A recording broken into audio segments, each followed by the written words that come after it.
দিল্লিতে সরকার বিরোধী বিক্ষোভের ঢেউ এবার ছড়িয়েছে ভারতের অন্তত 7 রাজ্যে। ককরোচ জনতা পার্টির সাথে সংহতি জানিয়েছে মহারাষ্ট্র, পশ্চিমবঙ্গ, বিহার সহ বিভিন্ন রাজ্যে চলছে বিক্ষোভ প্রতিবাদ। এরই মধ্যে পাটনা, হায়দ্রাবাদ এবং মহারাষ্ট্রে বিক্ষোভকারীদের উপর ব্যাপক হামলা চালায় পুলিশ।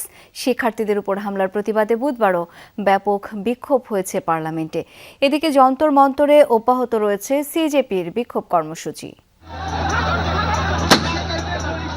একের পর এক টিয়ার শেল নিক্ষেপ, সাথে নির্বিচার লাঠিচার্জ আর জলকামান ব্যবহার। তারপরও পিছু হটানো সম্ভব হচ্ছে না বিহারের আন্দোলনরত শিক্ষার্থীদের।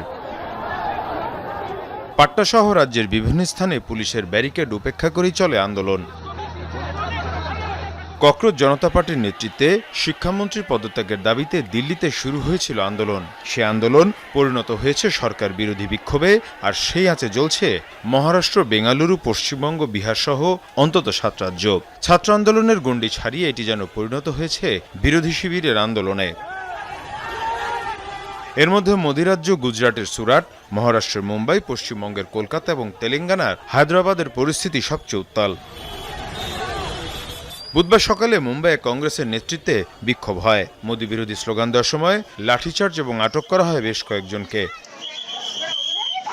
এ অবস্থায় পুলিশি বাধা আর কড়াকড়ির মধ্যেও যন্তর মন্তরে অবস্থান করছেন শিক্ষার্থীরা। হুঁশিয়ারি জানিয়ে কংগ্রেস নেতা রাহুল গান্ধী বলেছেন, ফুঁসে উঠেছে ভারতের জনতা, যা দেখে ভয় পেয়েছে মোদি সরকার।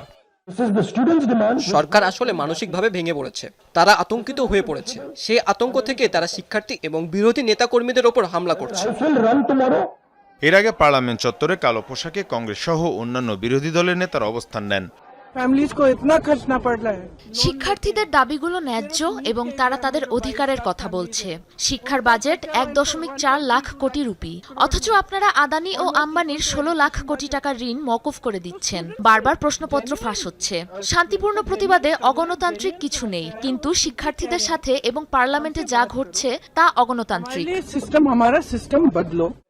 পার্লামেন্টের বর্ষাকালীন অধিবেশনেও বিতর্ক হয়েছে ছাত্র আন্দোলন নিয়ে। শিক্ষার্থীদের দাবি মেনে শিক্ষামন্ত্রী পদত্যাগ চান কংগ্রেস, সমাজবাদী পার্টি সহ বিরোধী নেতারা।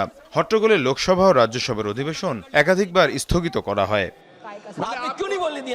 এদিকে আন্দোলনকারীদের উপর পুলিশের অতিরিক্ত বল প্রয়োগ ইস্যুতে করা শুনানিতে ভারতের সর্বোচ্চ আদালত সংঘর্ষের ভিডিও সংরক্ষণের নির্দেশ দিয়েছেন। মীর মুশফিক হাসান, যমুনা নিউজ।